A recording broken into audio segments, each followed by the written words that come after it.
The purpose of this podcast is to educate and inform. It is no substitute for professional care by your doctor or your qualified healthcare professional. Never disregard or delay professional medical advice because of something you've heard on this podcast or in any linked material. Guests who speak on this podcast express their own opinions, experience, and conclusions. Dr. Shirley neither endorses nor opposes any particular opinion discussed on this podcast.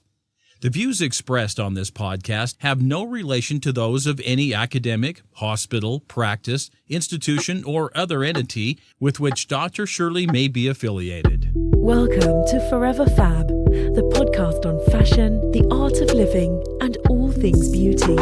This podcast is curated by Dr. Shirley Baccari, MD, as the definitive source of holistic wellness through beauty.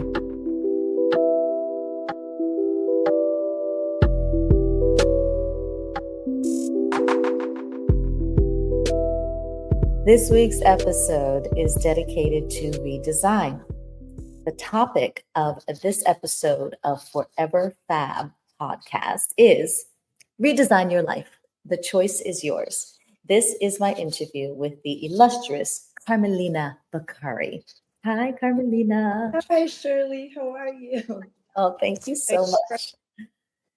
Now, this episode is, it's actually named after a book by Eric Maisel, PhD, that I'm currently reading. And from the initial chapters, I can tell you that it's about changing not only what you think, but also how you think what you think, and using the principles of pretty much cognitive behavioral therapy, which I'm kind of into.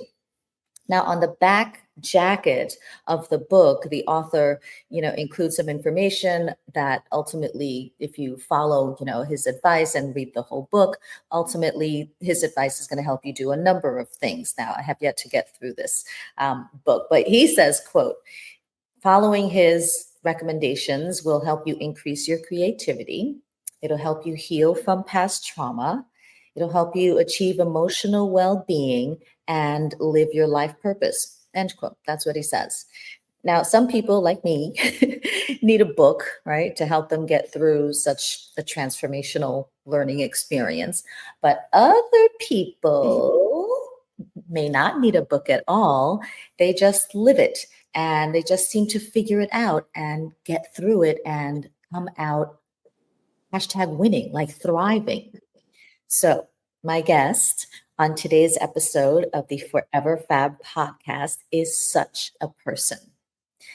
I honestly don't remember, and I know you and I tried to think about this, Carmelina, but I actually don't remember where we first met.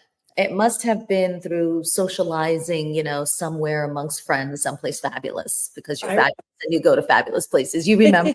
Yeah. Where? Tell me. Nora's bridal, before someone gets married. It was in New York at this cool place, Essex, something Essex. Oh my gosh, Beauty in Essex. Yeah, oh Beauty in Essex. I remember. I remember you because you stood out, like you're light and you were very, I don't loud. No, it wasn't because you were loud. You see people. Oh, thank you so I remember people and not many, but I do. And I remember you because you see people and your personality and all that. Yeah. Thank you so much. Yeah. Well, there you have it. You figured it out because we last saw each other. I was like, okay. Yeah. Where did we? And then, of course, yeah. Yeah. It was like over a decade. It was years ago. It was years ago when we were like 12. Yeah. We were like, I would think it was 11 and you were 12. Okay. So there you have it. That's where we met. And of course, right, someplace fabulous amongst fabulous friends. Voila. And we bumped into each other recently at a wedding of another mutual friend. And it was just amazing how when we reconnected, everything seemed to click. So we chatted briefly. You told me about, in brief, some of the things that were happening in your life. And I thought to myself, oh my gosh, this story must be told. You must tell the story boldly and loudly and widely, which is why we're here.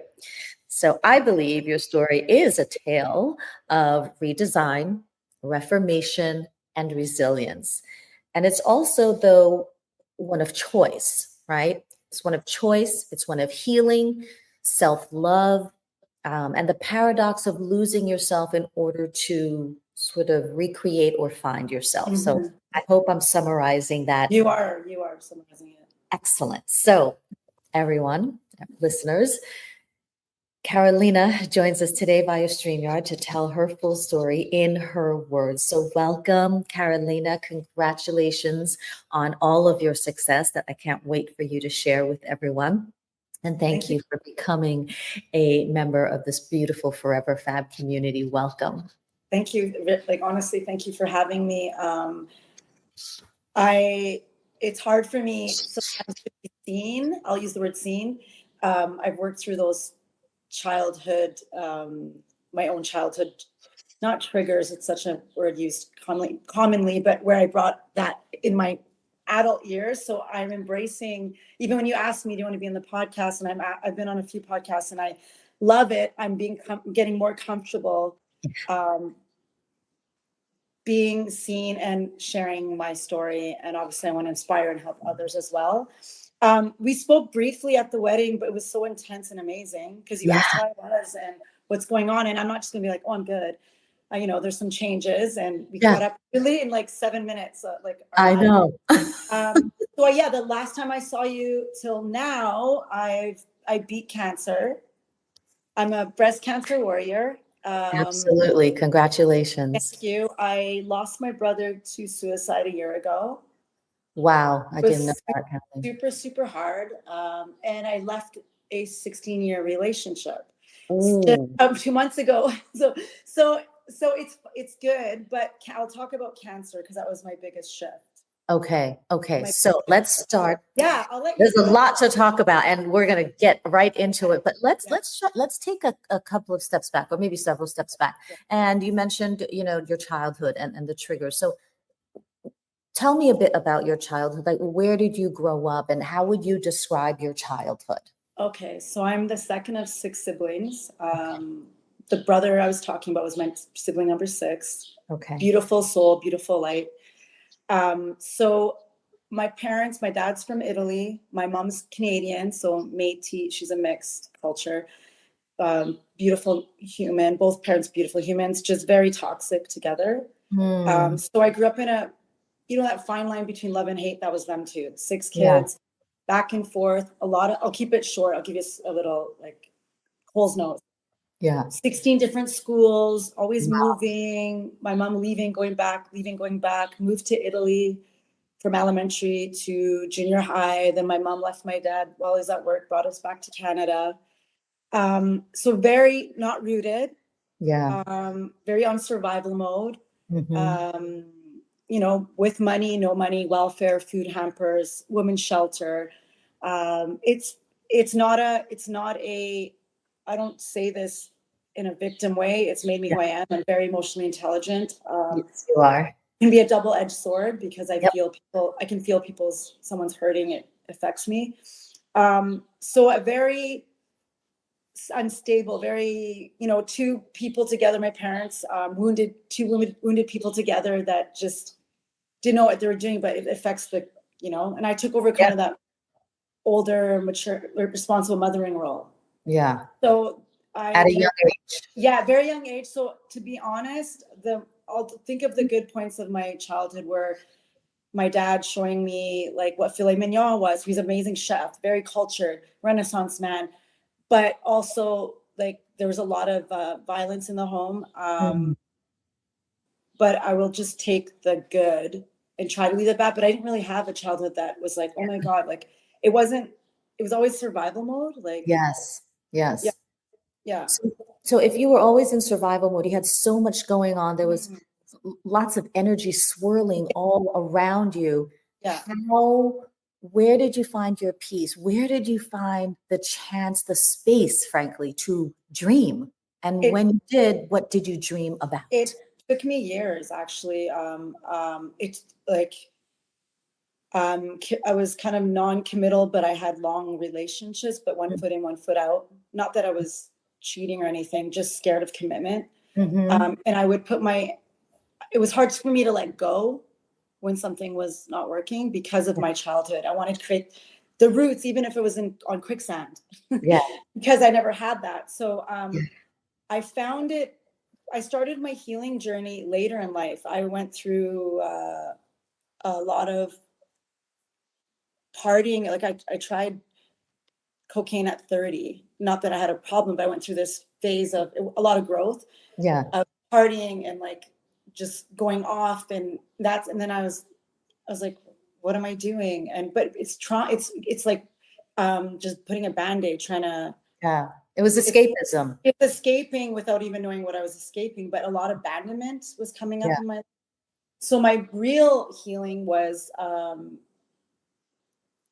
probably when I started. I just had a lot of anxiety around leaving a relationship when it wasn't good. Mm-hmm. I'm like old, which are my old like stuff. Using them as my lifeline when they're not. I'm my lifeline. Yeah. Because I didn't feel safe or safety net, I'll say. Yes. So my real healing came way later. I started doing yoga, and then I did the yoga training just to not to teach it, but just to kind of look at myself in the mirror. Actually, what's strange is I was after Nora's gathering where I met you. I went to my yoga training in Costa Rica right after. Oh my gosh, that's so crazy. That's when I met you. That's strange. So Yeah. I went to my training after that from New York to Costa Rica, and that was my journey. But I struggled till in my 30s, and to kind of look at myself. And you know what? I'm turning 50 in December, and I'm doing EMDR. I've done it for the past 9 months, and I did it, and it's working, and it's worked. I never believed in it till I've tried it. Yes. But facing my inner child, little Carmelina that comes up in my adult lifetime, facing that has helped me a lot. But literally, my first healing started with my yoga journey. Yes. Like therapy. It was always kind of, because I would come home from school living with my mom. I moved out. I'm going to just go back a bit. I moved out at 13. Wow. And I stayed in school, though. I didn't have someone saying, and then I went back to home at grade 10 for 6 months. But anyways, I would wake myself up to go to school. I matured quick. Yes. So I never had, not that my mom was just, there's 6 kids. I just couldn't live in the environment. I was butting heads with her. Yeah. Because she was dealing with her own depression and 6 kids and trying to put food on the table. And she was in her own world. And I was trying to tell her, what are you doing? Blah, blah, blah, because she was in her own depression of things of her own stuff. So anyways, I left home at 13, stayed in school, graduated. I would wait for my mom to come watch me play volleyball. No one would ever show up. But those things I worked around those things of the abandonment. Yeah. That it's not because I'm a bad person or I'm not good enough. But for years I thought that. Right. Yeah, it affects you. It can affect every part of your life. It does, and it can affect you for years, decades. Yes, years, even if you don't work on it. So you obviously started to get through it. You signed up for your yoga teacher training, and you yourself started the process of healing. And you also, at that time or later, actually, you also succeeded. You proved to yourself that you are good enough because you became a talented and highly regarded, super sought after makeup artist. Now, were there any lessons? I mean, first of all, how did you decide to go into makeup? And then what did being in the makeup industry teach you? What's crazy, I also taught at a makeup academy in Canada, Calgary, Alberta. But what's crazy, I never thought I was good enough even working. I always had this, this could be better. It's that art brain anyways. This could be better. But it took me years of faking it till I make it. Wow. That's what I would do. Yeah. So you would just talk to yourself and say, okay, I'm in this industry. I'm in this. I'm teaching, but I didn't go to school. I just went to MAC Cosmetics, applied, and threw myself in there and learned because I wanted to become a makeup artist. I actually went to university in Italy, of Naples. I went to linguistics, did a year and just kept skipping and didn't go. But I wanted to be a translator. but Yeah. I've always loved fashion, and I taught at the academy, and I also worked for agencies, and I did that for years. And then I wanted to change kind of paths because I was just done doing makeup. And then there's some jobs I still do, Yeah. but I saw an ad where there's an article, not an ad, a guy named Aldo out of rural United States that does aerial restoration. I'm like, I want to do this. Wow. So, and then a year later, I got diagnosed with breast cancer. So I'm like, that's my calling. Yeah. So on your website, you stated that you were also an event producer, an international social connector. Now, what were some of the more memorable events, or if not the events per se themselves, what are some of the more memorable connections that impacted you deeply? Whether they were connections with people or connections with the ad that you saw and said, I want to do that. The connection, so the events that I threw, I'm a music lover, so it was kind of a side thing. So I would bring DJs and have huge parties. I love to dance. It's kind of like my drug, music and dance and people around. So that was just more of a fun thing. And obviously, I made money doing it. But the connections now is more with everybody. But I love my connections with my cancer patients when I'm working with them. With my business partner, Casey Rainey, we call ourselves the sisters, but that's the connections I like. So let's talk about that and your journey. So after all the years of doing what you were doing in various sort of forms in different places and different industries, something shifted in and for you. So describe your experience when you learned that you had breast cancer. Okay, that's what the big shift was, is not when the doctor said you have cancer, because I almost felt numb. It's when I started losing my hair. And I'll go through I say this a lot, but the first three things that came out of into my mind is when you have cancer, I don't want to lose my hair. I don't want to die, and I don't want to lose my breasts. Literally, I was trying to do everything, looking up ice caps, But the best thing that made me exactly what you're asking me is when I lost all my hair, I swelled up, no lashes, and I could look at myself in the mirror. I'd make myself go to yoga like that. So the mirror's there. Just because if I could go there, I never wore a wig once. If I can watch myself transform like this, I can do anything. Yeah. And it was cancer that slowed me down.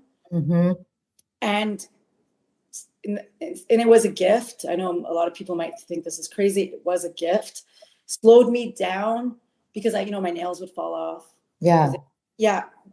Slowed me down a lot, but also made me think, why did I get breast cancer, Carmen? Interesting. How did I process emotion? What wasn't I not freeing inside me or not working on? Not saying, but I intuitively, that's what I know. Emotionally, I didn't work through a bunch of things. Yeah. So it has been said that there is an emotional component to illness and to chronic disease. So obviously that's not the only thing, but it's very interesting that you touched upon that and said that one of the things that it taught you was to ask yourself, question yourself, where am I not being true to myself? What am I holding in that's toxic for me? And what can I learn about myself? So at the time when you were given this diagnosis, what were your treatment options? I'm sure you had more than one, perhaps. And how did you choose? Who was your support? I was my support, my sisters, my partner at the time, friends. But I honestly had such a short time because my cell was aggressive. My sisters were planning a 40th birthday brunch on the 12th, which is my birthday. Yeah. So he wanted to do my chemo, my doctor, oncology, my treatments earlier, like a week. Mhm. So we're like, oh no, she's having her brunch. So we postponed it, and it landed. No, they were doing on the 6th. Yeah, okay. So anyways, he's like, okay, and they put it on the 12th. So I had my first chemo on my 40th birthday at 8 a.m., Wow. which is crazy. Yeah. The treatments, I was that whole week, the 7 days that I had to think about, I didn't want to do chemo at first. Hmm. I was thinking more natural, but I also knew, okay, it's in my lymph nodes, that's dangerous. Yeah. But I was still like, oh, should I go to Mexico? That I sat with alone, because a lot of people are more in the, the science. I like alternative in both mix. Yes. I'm not Yes. saying, but they're like, oh, chemo, but I really didn't want to. Yeah. But inside, okay, it's in your lymph nodes, but I was hesitant. Yeah. I'm glad now, because the chemo did work for me. Absolutely. Sometimes it doesn't work for some breast cancer. It doesn't. Yeah. So it worked for me, and then I do a lot of other alternative measures, prevention still. But I didn't want. So I was also told. So I did chemotherapy for 8 months, Mhm. and then I did surgery, and then radiation. Yeah. And then they wanted me on tamoxifen, which, it's everyone's journey is different. I never took it. I don't suggest for anyone to follow this is my journey. That's your journey. Right. Yeah, my journey. And I just did a lot of, digging, and I just do a lot of alternatives. So I decided not to take tamoxifen. I'm 9 years. I don't say remission. I hate that word. I'm 9 years clean, no cancer. Cancer free. Yeah, cancer free. So, and they wanted me on for 10 years. So that's the only decision I made not to do. It's those of you that don't know what tamoxifen is it's an estrogen suppressor. Yes. So I try not to raise my cortisol levels, keep my stress low. Because I believe stress, cortisol, my hormones went up, and cancer, la la la. Yeah. Along the line. La la la.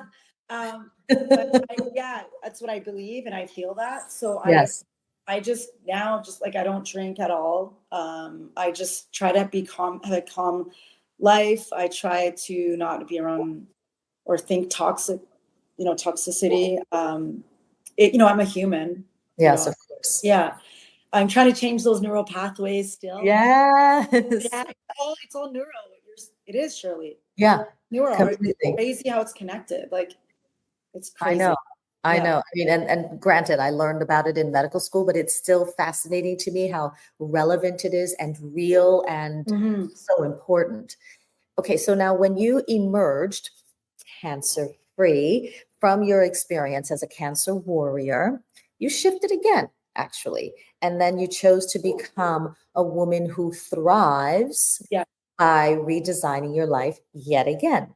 And so as a cancer warrior and survivor, you decided to learn the art of nipple areolar reconstruction and become a medical tattoo artist to serve your newfound community. How did all this come about? So Casey, who is the other nipple sister, she does cosmetic PMU tattooing, brows, microblading, powder, lip blush, all that. I do that as well. Yes. We both have been affected by cancer in our lives. So let's be a force and brand this and become the nipple sisters and work with cancer patients, obviously work with women that have augmentations gone wrong. So areolar restoration, I love it because we custom make a nipple when a woman's been amputated. The knack is not there, so we make it look 3D, and if they have a nipple that's been reconstructed, we just color and create it, make it come to life. So this is the very last thing that has to happen in their journey, and sometimes they're not sure, and it's a very emotional thing. They're nervous, emotional, and then they're so happy. Those are the three emotions. But we force together, and we're big cancer activists, and it's not covered in Alberta or Canada, so we're trying to make that our next step.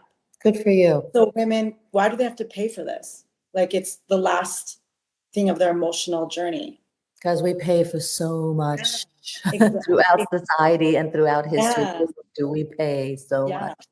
Yeah. Right? Heavy is the head who wears the crown, because let me tell you, we are queens, and yet, So ay. totally. So you're doing an amazing thing. Now, how do you support these women during their trials and experiences? And do you find that when you do help them, they tend to be more confident at the end? Oh, absolutely. We not only do just cancer patients that the cancer has been treated and it's gone. We work on terminally ill or that come back. So bedside manner is very important. You can't just be an artist and apply a nipple without that bedside manner. So we have an approach, consultations done at the same time. We're very careful. Casey's super emotionally intelligent as well, going through, losing her father at a young age, colon cancer. So it's very important how we are each person's different, right? You got to read the situation, but yes, in the end, they're so happy and wish they'd done it sooner. We've done women in their 70s that thought they never needed it. Yeah. But it's for us when we get out of the shower or bath and walk by that mirror. Yeah. You know, that war that you went through, because it is a war. It is a war. Yeah. Yeah. And it's very, like, we just did some testimonials with some women that have remained flat, and we create these, we have created the notorious NIP stickies. Yes. So they're little temporary tattoos that we hand drawn from the nipple sisters, and we put them on them, and now they're reconsidering reconstruction because they see a visual nipple there in color. So it really does enhance like happiness and your emotional state, like to a next level. I can totally see how and why women would be, happy and more confident, because I obviously went to your website, and your befores and afters are absolutely, simply artistic, right? Simply artistic. And not everyone's getting the same one. It's like a designer bag. That's right. It's custom, right? Yeah. Couture. It's couture. From one fashion lover to another, it's couture, darling. Couture. Your website also mentions that you recognize, quote, the link between heroic acts of self-love and the journey towards self-healing, end quote. I love that. Mm-hmm. So again, recognize the link between heroic acts of self-love, which they are heroic, and the journey towards self-healing. What do you mean by that? Well, that's the self-love. It's work. It doesn't just happen, or you just like, bing. Yeah, no, it is work. It's work. So it's a daily neuro patterning, changing the and neurocognitive switching thinking. Yes. So it's work, and it really is later. And so I try to tell my nieces or any friend in need or anybody, like, this is the main thing. I never understood it before. Self-love, it's so cliche, but it's everything. Yeah. Without that, there's no freedom. Freedom's gone. You're in your own jail without self-love. You're standing in your own way, and you're self-sabotaging. I mean, you just blew me away, because I have never heard anyone describe self-love and relate it to freedom. And for me, freedom is one of my operative words. It's just like you try to take that from me, and it's on. So that you link the two together so beautifully, that without self-love, you're not free. That is a quote. Because I felt that for so many years, and how I was my own, I had the key to my own jail. Yeah. And I locked myself up in this jail because of my own battle with myself. So I had no freedom because of that. That's brilliant. Thank you for that. Thank you. You're listening to part 1 of the Forever Fab podcast with my guest, Carmelina Baccari. Stay tuned for part 2.